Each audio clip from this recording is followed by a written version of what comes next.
Hello dear students, मैं आपका Anoop sir. आज हम बात करने वाले हैं क्वेश्चन नंबर 10 के सेकंड पार्ट से। प्रीवियस वीडियो में हमने क्वेश्चन नंबर 10 के फर्स्ट पार्ट तक डिस्कस कर लिया था। बात करते हैं क्वेश्चन नंबर 10 के सेकंड पार्ट की। क्वेश्चन कह रहा है कि भाई साहब, determine the domain and range of the following relation. देखो, आप अब आगे जाके फंक्शन पढ़ेंगे, वहां पे हम डोमेन और रेंज को दोबारा भी डिस्कस करेंगे, बट यहाँ पे करते हैं। कह रहा है कि आपके पास जो एक रिलेशन गिवन है, इस रिलेशन का डोमेन बता दीजिए और रेंज बता दीजिए। जब आप रिलेशन को ऑर्डर्ड पेयर्स के फॉर्म में लिख लेते हैं, तब आप बोलते हैं कि पहले एलिमेंट्स का जो सेट बनेगा वो हमारा क्या होगा? डोमेन। Very good. और जो सेकंड एलिमेंट्स है उनका सेट बनेगा, उसको हम क्या बोलेंगे? कोडोमेन। तो इसके लिए हमें रिलेशन को किस में लिखना पड़ेगा? रोस्टर फॉर्म में लिखना पड़ेगा। तो रिलेशन एस के नाम से हमें यहाँ पे गिवन है। कह रहा है कि ए कोमा बी की ऑर्डर्ड पेयर है सच दैट बी की जो वैल्यू है वो ए माइनस वन का मॉडुलस है। ए माइनस वन का क्या है? मॉडुलस है। ए जो है वो कहां से बिलोंग कर रहा है? इंटीजर। जेड क्या होते हैं आपके? इंटीजर। एंड मोड ए की वैल्यू लेस देन इक्वल 3 है। ये बहुत ही खतरनाक वाली बात है कि मॉडुलस ऑफ ए की वैल्यू लेस देन इक्वल 3 है। इस बात का मतलब क्या है? देखो बच्चा, modulus of A is less than equal 3, मतलब ए के अंदर कोई भी वैल्यू रखो, उसका मॉडुलस लो, और वो जो वैल्यू है वो 3 से छोटी हो या 3 के बराबर हो। तो यहां से हम ए की वैल्यू निकाल सकते हैं, जो क्या होगी? ग्रेटर देन इक्वल होगी -3 से, लेस देन इक्वल होगी 3 से। अब तुम पूछोगे सर ऐसा कैसे हो गया? मैंने कहा ये मॉडुलस का रूल है, पहली बात तो। और दूसरी बात ये कि हमें थोड़ा सा सोच लेना भी है। क्या ऐसा सही है क्या लिखना कि जिस वैल्यू के आगे मॉडुलस लिखा हो उस नंबर के नेगेटिव साइन से बड़ा और छोटा होता है? तो आपने कहा सर ये कैसे पॉसिबल है, ये तो समझाओ हमारे को। मैंने कहा देखो, इसको समझते हैं। बड़ा खतरनाक है ना? हाँ। तो अब बात करते हैं सॉल्यूशन की। आराम से बैठकर समझो। आप कहोगे कि मॉडुलस ऑफ ए क्या है? लेस देन इक्वल 3 है, और ए जो है वो बिलोंग कर रहा है इंटीजर से। तो ए की क्या क्या पॉसिबल वैल्यूज है पहले वो तो बता दो। मैंने कहा ये बात तो सही है। तो मैंने कहा ए की वैल्यू इंटीजर में सबसे पहले मैं 0 रख लो। क्यों? क्योंकि मॉडुलस ऑफ 0 क्या है? 0 होता है जो लेस देन इक्वल 3 है। ओके। फिर मैंने ए की वैल्यू 1 रखी, तो मॉडुलस ऑफ 1 कितना होता है? 1 ही होता है। क्या इसकी वैल्यू लेस देन इक्वल 3 है? यस। फिर आपने ए की वैल्यू 2 रखी, तो आप बोलेंगे मॉडुलस ऑफ 2 जो है वो भी 2 ही होता है, तो इसकी वैल्यू लेस देन इक्वल 3 है। मॉडुलस का मतलब नेगेटिव साइन को पॉजिटिव बना देना। ओके। मैंने कहा क्या मैं इसकी वैल्यू 3 रख सकता हूँ ए की वैल्यू? तो आपने कहा मॉडुलस ऑफ 3 भी क्या होता है? 3 होता है जो लेस देन इक्वल 3 है, 3 के बराबर है। तो इसलिए मैं इसको कंसीडर कर रहा हूँ, लेस देन तो नहीं है बट बराबर है। नेक्स्ट 4 रखेंगे, मान लो एक बार, तो आप क्या बोलोगे? सर 4 का मॉडुलस 4 होता है but this is not less than equal 3, तो इसका मतलब 4 तो नहीं रख सकते। तो हमने कहा आगे पॉजिटिव वैल्यूज तक तो खत्म हो गए। फिर हम नेगेटिव वैल्यू रखते हैं, तो ए की वैल्यू क्या रखेंगे? -1। तो बताइए मॉडुलस ऑफ -1 कितना होता है? +1। क्या ये वैल्यू लेस देन इक्वल 3 है? हाँ सर, ये वैल्यू लेस देन इक्वल 3 है। फिर आपने कहा ए की वैल्यू -2 रख सकते हैं क्या? तो मॉडुलस ऑफ -2 कितना हो गया? That is +2। क्या ये वैल्यू लेस देन इक्वल 3 है? हाँ। फिर आपने ए की वैल्यू -3 रखी, तो आपने कहा -3 जो है क्या 3 होता है? मैंने कहा हाँ। क्या ये वैल्यू लेस देन इक्वल 3 है? यस। अब ऐसे ही अगर आप -4 रखने जाओगे, तो आप बोलोगे कि modulus of -4 is +4 but this is not less than equal to 3। Yes और नो? तो ये वैल्यू नहीं रख सकते। तो हमारे पास जो वैल्यूज आई वो क्या आई?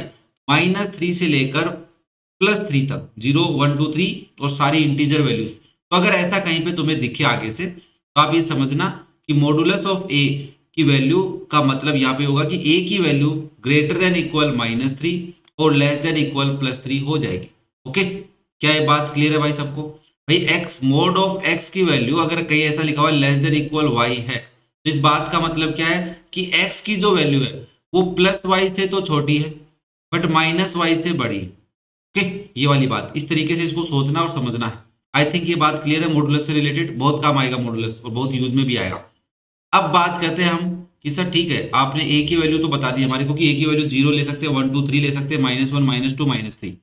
अब कह रहा है बी की वैल्यूज क्या होंगी? तो मैंने कहा अगर ए की वैल्यू 0 है, -3 से रख लेते हैं ना, ताकि अपनी ऑर्डर्ड पेयर भी अच्छे से बन जाए। ए की वैल्यू अगर -3 है, तो बी की वैल्यू क्या हो जाएगी? Mode of -3 -1। है ना? ए की जगह क्या रख रहे हो? -3 रख रहे हो ना? हाँ सर। तो मैंने कहा ये हो जाएगा बच्चा मोड ऑफ -4, और -4 का मोड +4। तो यहाँ से ऑर्डर्ड पेयर क्या बन जाएगा? ए कोमा बी का ऑर्डर्ड पेयर -3 +4 का बनेगा। देखो भाई आराम से, सही है क्या? हाँ सर। फिर मैंने कहा ए की वैल्यू -2 रखोगे, तो बी की वैल्यू क्या हो जाएगी? Mode of -2 -1, that is mode of -3, it is +3। तो यहाँ से आपका ऑर्डर्ड पेयर बनेगा -2,3। ठीक है भाई, क्लियर है। नेक्स्ट ए की वैल्यू क्या रखोगे, -1, तो बी की वैल्यू क्या हो जाएगी, मोड ऑफ -1, अरे -1 फिर -1, क्योंकि बी ए -1 करना है ना, तो ए की वैल्यू -1 है, तो ये हो जाएगा मोड ऑफ -2 दैट इज +2।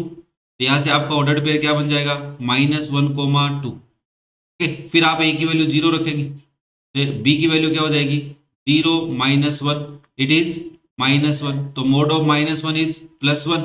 आप यहाँ से बोलेंगे 0,1 का ऑर्डर्ड पेयर बनेगा। क्या बात क्लियर है सबको। सिमिलरली आप ए की वैल्यू क्या रखने वाले हैं, +1 रखेंगे, है ना, बोलो भाई। तो आपने कहा ए की वैल्यू अगर हम 1 रख रहे हैं तो बी की वैल्यू क्या हो जाएगी, mode of 1 -1 that is mode of 0, it is 0। तो आपका ऑर्डर्ड पेयर बनेगा 1,0 का। सिमिलरली अगर आप ए की वैल्यू 2 रखते हैं तो बी की वैल्यू क्या हो जाती है, mode of 2 -1, it is mode of 1, और 1 का मोड 1 होता है, तो यहाँ से आपका ऑर्डर्ड पेयर बनेगा 2,1 का। फिर आप ए की वैल्यू क्या रखेंगे, 3, तो बी की वैल्यू क्या हो जाएगी, mode of 3 -1, it is mode of 2, और ये भी क्या हो जाएगा 2, तो ऑर्डर्ड पेयर क्या हो जाएगा 3,2 का।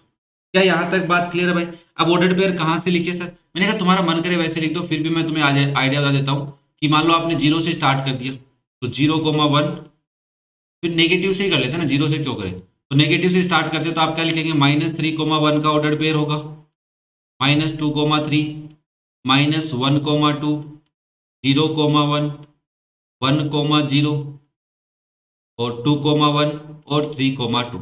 आई थिंक बात क्लियर है सबको। अरे हमने रिलेशन को ऑर्डर्ड पेयर्स की फॉर्म में लिख दिया, हाँ सर लिख दिया, सेट ऑफ ऑर्डर्ड पेयर्स। अब यहां से अगर मैं डोमेन और रेंज की बात करूं, किसकी बात करूं बच्चा, डोमेन और रेंज की, तो मैं ये वाली चीज एक बार हटा लेता हूं, है ना, तुम्हें समझाने के लिए नई स्लाइड बना ली अपनी, टेंशन मत लो। नाउ अगर मैं तुमसे पूछूं कि डोमेन क्या है, तो आप कहोगे domain of S, relation S. Domain क्या होता है, सेट ऑफ फर्स्ट एलिमेंट्स, तो -3 -2 -1, वैल्यूज ऑफ ए -3 -2 -1 0 1 2 3। ओके, अरे बात क्लियर है क्या, कोई दिक्कत नहीं है किसी को। अगर मैं तुझसे पूछूं रेंज ऑफ एस, तो रेंज क्या होती है, रेंज हमेशा सर जो सेकेंड एलिमेंट्स हो सकते हैं, और ऑर्डर्ड पेयर के अंदर जो सेकेंड एलिमेंट्स है उनका set of elements of second elements, है ना, तो 4 3 2 1 0। देखो 4 है, 3 है, 2 है, 1 है, 0 है, फिर 1 और 2 है, तो दोबारा लिखने की जरूरत नहीं है, इनको तुम अच्छे ऑर्डर में लिख सकते हो आगे पीछे करके, है ना। अरे आगे पीछे समझ रहे हो ना, 0 1 2 3 ऐसे 4 करके, ये वाले तो सही लिखे हुए, -3 -2 -1 0 1 2 3। आई थिंक क्वेश्चन नंबर 10 का सेकंड पार्ट समझ में आ गया होगा, इसलिए इसको उस वीडियो से अलग किया गया था कि बात आराम से तुम्हें समझा पाए, क्योंकि देखो नए वीडियो जब स्टार्ट होता है तो चीज़ों को आराम से समझा पाते हैं अपन, क्योंकि स्टार्टिंग ही हुई होती है, फिर ऐसा लगता है कि यार वीडियो बड़ा हो रहा है, तो इसलिए चीज़ों को थोड़ा जल्दी जल्दी स्टार्ट हो जाता है, नॉर्मल ह्यूमन नेचर है। बट कोशिश कर रहा हूँ कि तुम्हारे तक कंटेंट को आराम से तसल्ली से हर एक छोटी छोटी बात तुम्हारे को बताई जाए। वीडियो पसंद आ रहे हो तो लाइक कीजिएगा, अपने दोस्तों के साथ शेयर करिए, वो आपकी मर्जी है भाई। नेक्स्ट देखो क्वेश्चन नंबर 11। लेट ए एक सेट है, ओके सर, जिसके अंदर एलिमेंट्स हैं a comma b, okay, list all relation on a, relation on a, इस बात का मतलब क्या है, देखो सबसे पहले छोटी छोटी बातों को बात करेंगे। ए सेट के एलिमेंट्स क्या है, ए कोमा बी है, ओके, रिलेशन ले लिया मैंने r on a, relation on a, तो आर ए टू ए ऐसे लिखा जाएगा, है ना, ये सुनो, पहला सेट और दूसरा सेट, डोमेन नहीं बोल रहा हूं मैं, पहला सेट और दूसरा सेट, डोमेन और रेंज नहीं होते, वो फंक्शन में होते हैं। फाइंड देयर नंबर्स, कह रहा है कि इस सेट के ऊपर जितने भी तुम रिलेशंस डिफाइन कर सकते हो, उन रिलेशंस के लिस्ट बनाइए और उनके नंबर बताइए।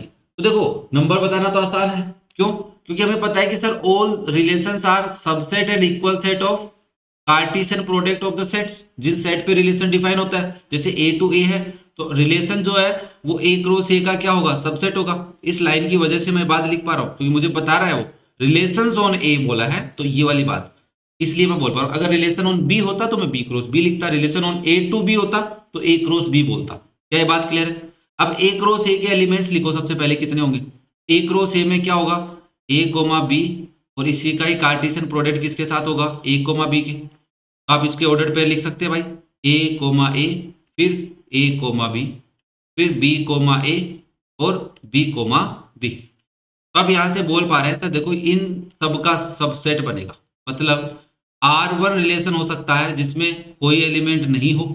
पहला रिलेशन 5 हो सकता है, पहली बात। दूसरा रिलेशन क्या हो सकता है, एक एक एलिमेंट हो, जैसे सिर्फ ए कोमा ए का ऑर्डर्ड पेयर हो उस रिलेशन में।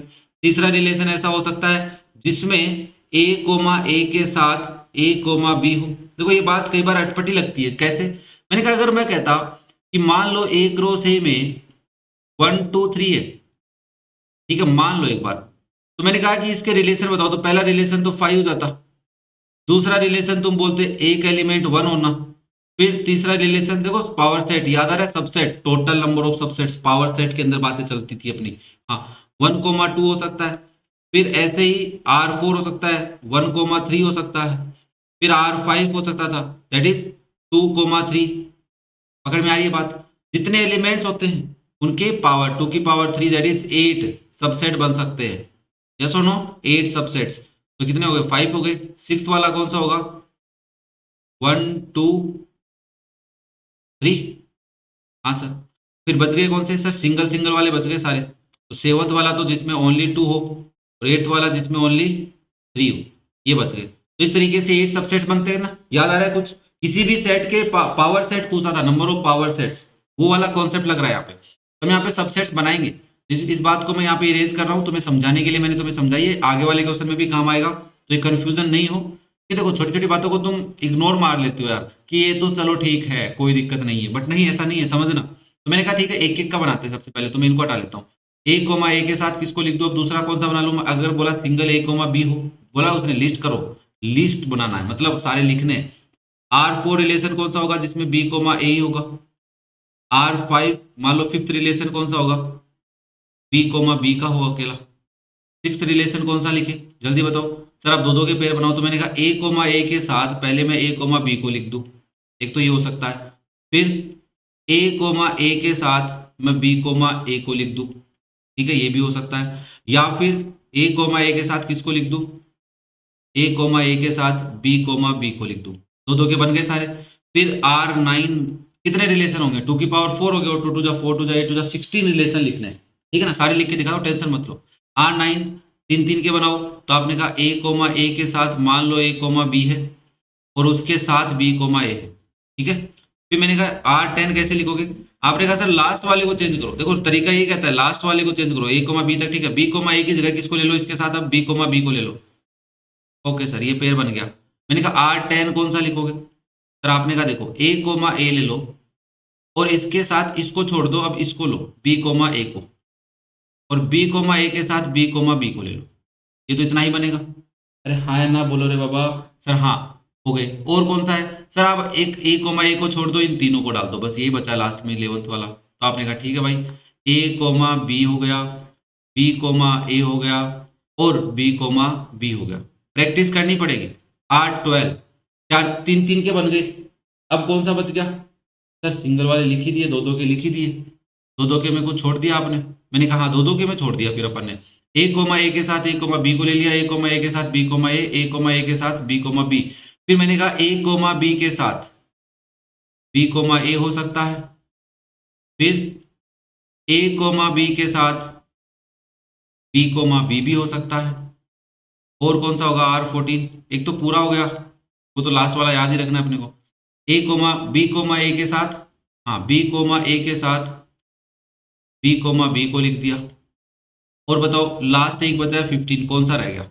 चारों को अलग लिख ही दिया, दो दो के पेयर बना ही लिए अपन ने, 6 बने हैं। दो दो के पेयर कितने बने हैं? 6। हाँ ठीक है, सिंगल सिंगल हो ही गया। कौन सा रह गया भाई? 10 11। अच्छा अच्छा, गलती एक लिखने में कर दी फिर अपन ने, यहाँ पे 10 लिख दिया था, फिर मैंने वापस से 10 लिख दिया। बस यही गलती हो गई, और कोई दिक्कत नहीं। थोड़ी सी प्रैक्टिस करना आ जाएगा, तुम टेंशन मत लो। किसी बच्चे को डाउट लग रहा है या कोई चीज़ नहीं समझ में आ रही है, उसको पहले सिंगल सेट एक एक एलिमेंट के लिखने पड़ेंगे। और 16th वाला कौन सा होगा? दैट इज योर एक रो से पूरा complete set is also subset.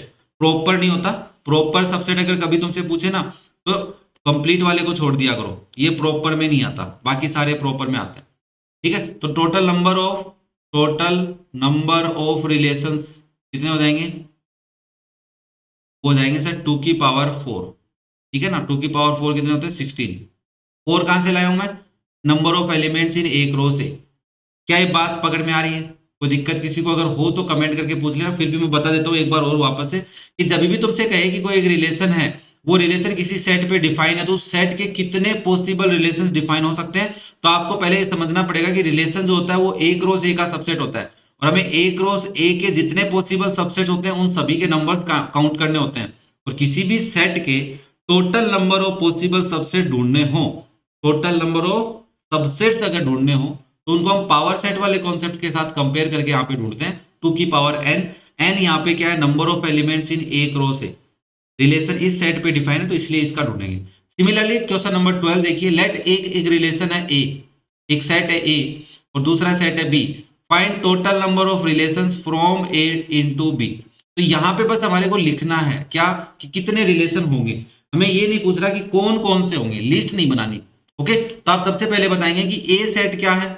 A set है x comma y comma z. Okay, b set क्या है आपका? A comma b. Very good. Now हमें पता है कि according to question all relations are from A to b. Yes और no? A से बी की तरफ है, तो हम यहाँ पे ए क्रॉस बी निकाल लेते हैं सबसे पहले। तो आप यहाँ पे लिखेंगे ए क्रॉस बी होगा x comma y comma z set का Cartesian product a comma b के साथ। और इसको हम कैसा लिख पाएंगे? इसको आप लिखेंगे एक्स कोमा ए होगा, एक्स कोमा बी होगा, वाई कोमा ए होगा, वाई कोमा बी होगा। सिमिलरली जेड कोमा ए होगा और जेड कोमा बी होगा। आई थिंक बात क्लियर है। तो यह ए क्रॉस बी है, तो हम यहाँ पे लिखेंगे number of elements, number of elements in A cross B. इसको मैं direct n of A cross B भी लिख सकता था, ठीक है ना, कार्टेशियन नंबर ऑफ एलिमेंट्स बोलते हैं। दैट इज, मान लो मैं इसको लेट कर लेता हूं कोई नंबर p। क्या मान लिया मैंने? p। कितने हैं? 1 2 3 4 5 6, 6 ही होंगे, 3 2 6 6। आप लिखेंगे therefore number of total possible relations, relations from a into b equal 2 to the power p, it is 2 की पावर 6, और 2 की power 6 2 into 2 into 2 into 2 into 2 into 2 हो जाएगा। 2 to the 4 8, 2 to the 4 4 to the 8 to the 16 to the 32 to the 64। Total 64 subsets बन सकते हैं और total 64 relation हो सकते हैं। ठीक है, क्लियर है सबको? कोई दिक्कत नहीं है। अब यहाँ पे देखो, power set of A cross B निकाला है अपन ने, यस और नो? हाँ, पावर सेट, पावर सेट क्या? Subset of A cross B का जितना भी सबसेट्स बनेंगे उन सभी का एक सेट, और इसके हम नंबर लिखें तो ये 64 इसी का आंसर है। ठीक है, और ये ए क्रॉस बी के टोटल सबसेट्स ही रिलेशन होते हैं। ठीक है, तो इस चीज को ऐसे भी समझ सकते हो। आई थिंक बात क्लियर हो रही होगी। नेक्स्ट देखो क्वेश्चन नंबर 13, बहुत प्यारा क्वेश्चन है। R be a relation from N to n, natural number to natural number है, defined by r a comma b का ऑर्डर पेयर है, such that a comma b जो वो नेचुरल नंबर है and a की value b square के equal है। A की वैल्यू मतलब देखो इस चीज को ऐसे समझो कि पहला जो एलिमेंट है वो दूसरे एलिमेंट के स्क्वायर के बराबर है। इसको इसलिए क्यों समझा रहा हूं, क्योंकि जब तुम फंक्शन पढ़ोगे ना चैप्टर, तो वहां पे तुम्हारे को ये चीज समझ में आएगी कि सर ऐसा क्यों पढ़ा रहे थे। ठीक है ना, तो यहाँ पे क्या समझना है कि पहला जो एलिमेंट है रिलेशन के अंदर ऑर्डर्ड पेयर होगा, उस ऑर्डर्ड पेयर के अंदर जो पहला एलिमेंट होगा, first element is equal square of second element. Okay, तो यहाँ पे इस चीज को लिखना कैसे वो समझो सबसे पहले, फिर हमारे को जो पूछ रहा है वो बताएंगे इसको कि are the following statements are true और फॉल्स। ये जो नीचे 3 स्टेटमेंट लिखी हुई है ट्रू है कि फॉल्स है बता दीजिए, हम इसको बता देंगे। हम सबसे पहले सॉल्यूशन में क्या लिखेंगे? Relation from N to N है, ठीक है, और रिलेशन किस तरीके से डिफाइन है कि ए कोमा बी का ऑर्डर्ड पेयर है, सच दैट ए और बी जो है वो नेचुरल नंबर है एंड ए की वैल्यू क्या है? B square. ओके, कोई दिक्कत नहीं, हम नाराज नहीं है, हमें कोई मतलब नहीं है एलिमेंट्स क्या होंगे, टेंशन मत लो। Are the following statements are true, तो हम पहली स्टेटमेंट को चेक करते हैं कि क्या ए कोमा ए जो है वो रिलेशन में होगा for all a belongs to natural number. देखो हमें कह रहा है कि ए कोमा ए का ऑर्डर्ड पेयर जो होगा क्या वो रिलेशन में बिलोंग करेगा।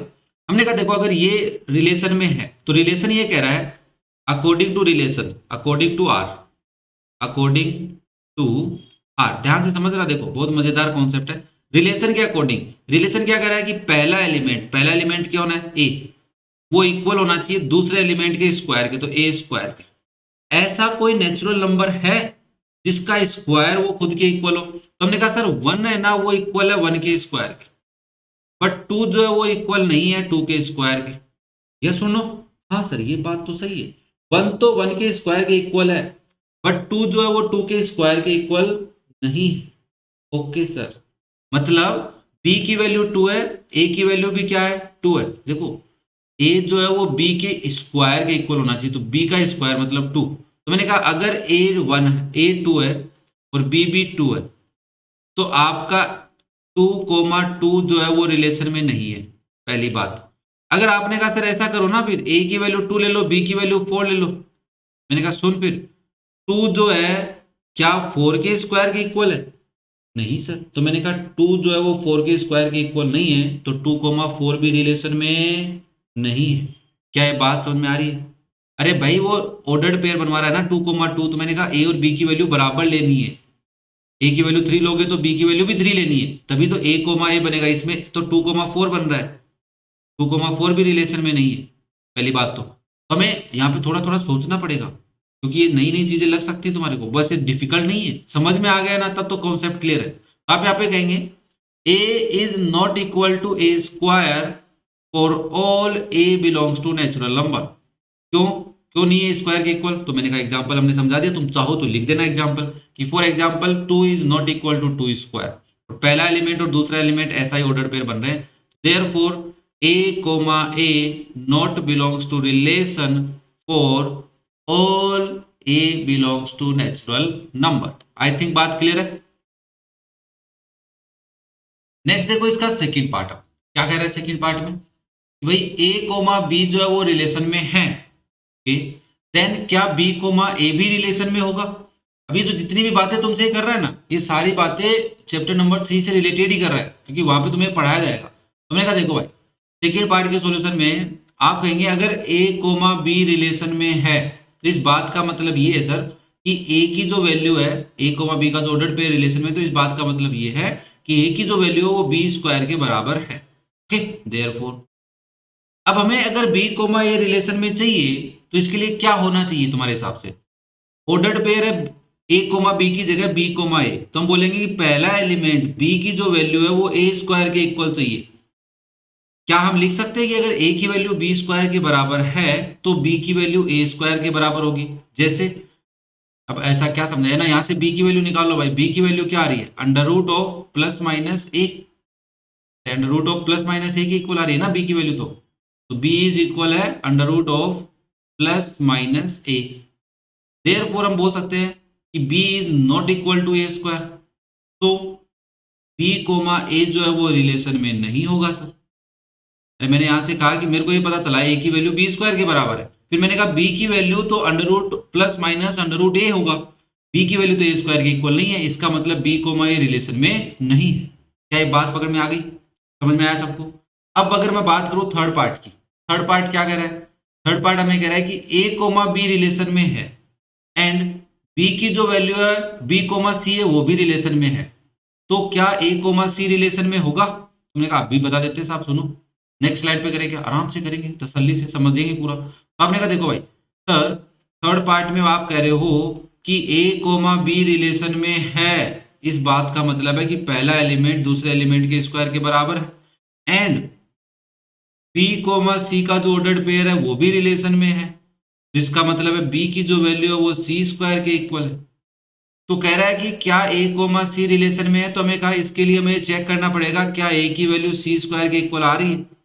तो मैंने कहा यहां से अगर मैं b की वैल्यू रख दूं वहां पे, तो देखो यहां से b की वैल्यू क्या आएगी plus minus under root of a, therefore plus minus under root of a किसके इक्वल हो गया c स्क्वायर के इक्वल हो गया। क्या कहीं पे आपको ऐसा लग रहा है कि सर a की वैल्यू c स्क्वायर के बराबर है? हाँ तुम ये कहोगे सर दोनों साइड स्क्वायर कर लो, तो a की वैल्यू c की पावर 4 के इक्वल आ रही है, मैं दोनों साइड स्क्वायर करूंगा तो इसका भी स्क्वायर होगा, इसका भी स्क्वायर, स्क्वायर से अंडर रूट हट जाएगा तो a बचेगा c की पावर 4 के। सिंस a जो है वो इक्वल नहीं है c स्क्वायर के, देयरफॉर a कोमा c जो है वो रिलेशन में नहीं मिलेगा। तो ये तीनों स्टेटमेंट्स क्या है, फोल्स है, क्या है बच्चा, फोल्स। क्या ये बात पकड़ में आई, क्या मेरे हिसाब से समझ में आ गया होगा।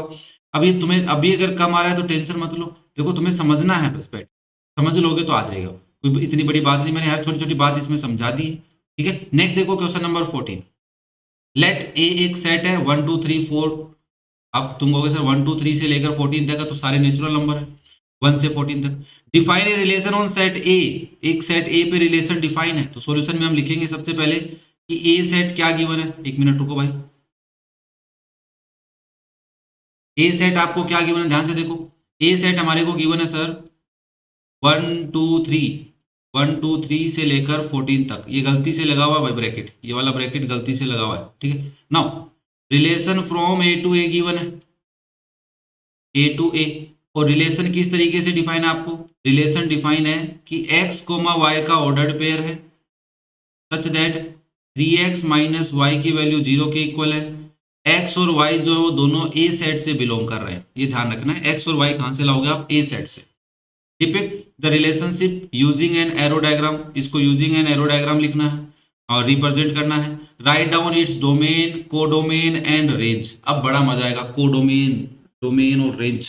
कोडोमेन क्या होता है सर, सेट ए हो जाएगा, कोडोमेन दूसरा सेट है ना, कोडोमेन। हाँ सर ठीक है, क्लियर है क्या सबको यहां तक बात। अब देखो इसके अंदर क्या करेंगे हम रिलेशन को, कि कहेंगे 3x माइनस वाई जो है वो 0 के इक्वल है।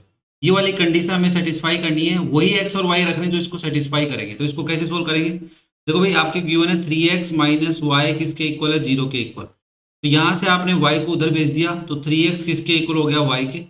मैं बोल सकता हूँ कि y किसके इक्वल है, 3x के। x की वैल्यू लाऊंगा कहां से, डोमेन से, मतलब ए सेट से 1 2 3 14 तक। ओके, तो यहां से मान लो मैंने x की वैल्यू ले ली 1, तो y कितना हो जाएगा 3 × 1 दैट इज 3। ओके, तो अब देखो ये 3 जो है x और y किससे बिलोंग करनी चाहिए, a से। x आप a से ला रहे हो बट y की जो वैल्यू वो भी a में है क्या, हाँ सर 3 a में है। तो यहाँ से आपका एक ऑर्डर्ड पेयर बन जाएगा 1 3। फिर आपने कहा x की वैल्यू ले लेते हैं 2, तो y की वैल्यू आ जाएगी 3 × 2 6। क्या 6 आपका a में है, हाँ, तो आप लिखेंगे 2 6 का ऑर्डर्ड पेयर बनेगा। ऐसे ही x की वैल्यू लाएंगे बच्चा 3, तो y की वैल्यू क्या हो जाएगी 3 × 3 9। क्या 9 आपका ए सेट में है, तो ये ए सेट में है। फिर ऐसे x की वैल्यू 4 लेंगे तो y की वैल्यू क्या आएगी 3 × 4 दैट इज 12। क्या 12 आपका ए सेट में है, हाँ सर है, तो ये हो जाएगा 4 12। ऐसे ही अगर आप x की वैल्यू 5 लेते हैं तो y की वैल्यू क्या आती है, y की वैल्यू आती है 3 × 5 दैट इज 15। बट ये जो 15 है ये ए सेट से बिलोंग नहीं कर रहा है, तो इसका मतलब आगे के सारे नंबर्स बिलोंग नहीं करेंगे y के। भाई x की वैल्यू आगे की जो वैल्यू लेंगे कहाँ से, सेट ए से, तो y की जो वैल्यू जाएंगी वो सेट ए में बिलोंग नहीं करने वाली है। साफ साफ दिख रहा है, देख लो तुम 6 ले लो, 6 3 जा 18 है, कि यहाँ पे तो 14 तक वैल्यू लेनी है ना, 14 से आगे ले ही नहीं सकते तुम लोग। बात पकड़ में आ रही है, तो इसका मतलब 15 नहीं है तो ऑर्डर्ड पेयर भी नहीं होगा। 5 15 का जो ऑर्डर्ड पेयर बनेगा वो भी सेट आर, रिलेशन आर में नहीं होगा। तो आपका रिलेशन आर क्या हो जाएगा, फिर रिलेशन आर में ऑर्डर्ड पेयर हो जाएंगे 1 3 2 6 3 9 एंड 4 12। क्या यहाँ तक बात क्लियर है सबको, अरे कोई डाउट है क्या, तो आपने कहा नहीं है सर। मैंने कहा ठीक है भाई। अब देखो इसका क्या बनाते हैं, एरो डायग्राम बनाते हैं। तो एरो डायग्राम कैसे बनाएंगे, पहले डोमेन है ना, जिसको हम बोलते हैं बट होता नहीं है, ए सेट लेंगे। फिर दूसरा सेट भी ए ही है। अब इस ए सेट में से कौन सी वैल्यू ली है, 1 2 3 4 से लेकर 14 तक है, मुझे पता है। सिमिलरली यहाँ पे मैं 1 को नहीं ले रहा, कंसीडर करूंगा 2 को भी नहीं, 3 को फोकस करूंगा, 4 भी नहीं, 5 भी नहीं, 6 को फोकस करेंगे, 7 8 को भी फोकस नहीं करेंगे, 9 को करेंगे, फिर 12 को करेंगे। ऐसे बहुत सारी वैल्यूज है यहाँ पे 14 तक, ठीक है, सारे नेचुरल नंबर है 1 से लेके 14 तक। तो 1 किसके साथ रिलेशन में है, 3 के साथ है, 1 3। 2 किसके साथ, 6 के साथ, और 2 और 6 के बीच में एरो लगा देंगे। 3 किसके साथ है, 3 3 जा 9 और 4 3 जा 12।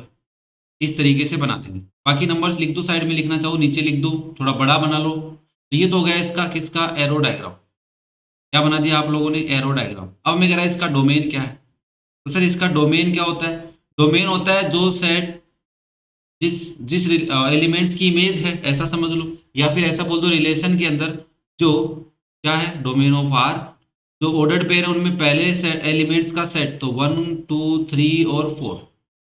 ओके, क्या ये बात क्लियर हो रही है भाई सबको?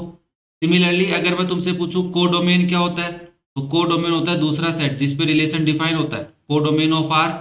अब दूसरा सेट तो पूरा लेंगे यहाँ पे सेट ए, कोडोमेन सेकंड सेट होता है। फिर डोमेन फर्स्ट सेट होता है, वो फंक्शन में होता है, रिलेशन में नहीं होता। डोमेन यहाँ पे बस इसको ध्यान में रखना, कई बार गलती कर दोगे तुम, जब फंक्शन पढ़ोगे तो डोमेन ऑफ रिलेशन भी तुम यही लिखना स्टार्ट कर दोगे। अब बात करते हैं रेंज की। रेंज क्या होता है? Set of second element, range of R, relation के अंदर जो सेकेंड एलिमेंट्स है उनका सेट, 3 6 9 और 12। ओके, क्या ये बात क्लियर हो रही है भाई? कोई दिक्कत किसी को? तो ये था आपका क्वेश्चन नंबर 14। नेक्स्ट देखो फिर क्वेश्चन नंबर 15। 15 वाले क्वेश्चन को भी बात अगर करूं तो सेम क्वेश्चन नंबर 14 की तरह बातें कर रहा है कि define a relation R on set N of natural numbers by this. तो यहाँ पे सॉल्यूशन में सबसे पहले लिखेंगे कि रिलेशन आर है वो एन से एन है, natural number to natural number है। और रिलेशन किस तरीके से डिफाइन है? रिलेशन में एक्स कोमा वाई के ऑर्डर्ड पेयर है सच दैट वाई की जो वैल्यू है वो एक्स प्लस 5 है और x is a natural number less than 4, 4 से छोटा नेचुरल नंबर है, और x और y जो वो नेचुरल नंबर से बिलोंग कर रहे हैं। अब देखो x की वैल्यू क्या है, x की पॉसिबल वैल्यूज 4 से लेस देन, 4 से छोटी, तो 1 हो सकता है, 2 हो सकता है, 3 हो सकता है। इसके अलावा कोई नेचुरल नंबर है क्या? नहीं है। तो y की वैल्यू क्या है? x प्लस 5 के अकॉर्डिंग। तो आपने कहा देखो भाई अगर x की वैल्यू 1 लेते हैं तो y की वैल्यू हो जाती है 1 प्लस 5 दैट इज 6। और एक नेचुरल नंबर है तो यहाँ से हमारा ऑर्डर्ड पेयर बनेगा 1,6 का। फिर अगर हम x की वैल्यू 2 लेते हैं तो y की वैल्यू आती है 2 प्लस 5 दैट इज 7, और ऑर्डर्ड पेयर बनेगा आपका 2,7। सिमिलरली x की वैल्यू आप अगर 3 लेते हैं बच्चा तो y की वैल्यू आती है 3 प्लस 5 इट इज 8, तो आपका ऑर्डर्ड पेयर बनता है 3,8 का। अब आगे x की वैल्यू ले नहीं सकते तो y की वैल्यू आएगी नहीं, तो आपके जो रिलेशन है वो क्या हो जाएगा? 1,6 हो जाएगा, 2,7 हो जाएगा और 3,8 हो जाएगा। ठीक, तो पहला पार्ट बोला था depict the relationship using roster form, तो ये रहा पहले पार्ट का सॉल्यूशन, रोस्टर फॉर्म आ गई। एंड एरो डायग्राम, इसका हमें एरो डायग्राम बनाना है। Write down the domain and range of R, ठीक है ना, ऑफ आर। नाउ देखो भाई यहाँ पे पहले मैं सबसे पहले तुम्हें डोमेन लिख के दिखा देता हूँ। डोमेन क्या हो जाएगी? डोमेन ऑफ आर वो एलिमेंट्स, फर्स्ट एलिमेंट्स का सेट 1 2 और 3, ठीक है ना, फर्स्ट एलिमेंट्स का सेट जो बिलोंग करेगा किससे? पहले सेट से, एन नेचुरल नंबर से। रेंज ऑफ आर क्या हो जाएगी? रेंज ऑफ आर, रेंज हो जाएगी सर इसकी 6 7 और 8, वैल्यूज ऑफ 5 हो सकते हैं यहाँ पे, ठीक है ना। रेंज हमेशा कोडोमेन का सबसेट होती है, इट इज सबसेट और equal set of codomain. Codomain के इक्वल भी हो सकती है और उससे छोटी भी हो सकती है। देख लो codomain second set natural numbers. अब बात करें इसका एरो डायग्राम, तो यहाँ पे बना देते हैं एरो डायग्राम। सेकंड पार्ट का सॉल्यूशन है, that is your arrow diagram. देखो पहला नेचुरल नंबर है, अब इस नेचुरल नंबर में बहुत सारी वैल्यूज है तो मैं यहाँ पे 1 2 और 3 लिख रहा हूँ, बाकी डॉट डॉट डॉट लगा रहा हूँ। फिर दूसरा जो सेट है वो भी क्या है? तुम्हारा नेचुरल नंबर है। अब नेचुरल नंबर बहुत सारे होते हैं, हमें 1 2 3 4 5 से कोई मतलब नहीं है, 6 से मतलब है, 7 से मतलब है, 8 से, बाकी नंबर से कोई मतलब नहीं है। तो 1 की इमेज 6 है, 2 की इमेज 7 है और 3 की इमेज क्या है? 8 है। ये इसका क्या हो गया? Arrow diagram, arrow diagram of relation. Relation को हमने एरो डायग्राम से रिप्रेजेंट कर दिया। आई थिंक क्वेश्चन नंबर 15 तक कोई डाउट नहीं है। फिर भी अगर तुम्हें लगे कि कोई डाउट है तो कमेंट करके पूछ सकते हैं। वीडियो पसंद आ रहा हो तो लाइक करें, शेयर करें अपने दोस्तों के साथ। Thank you.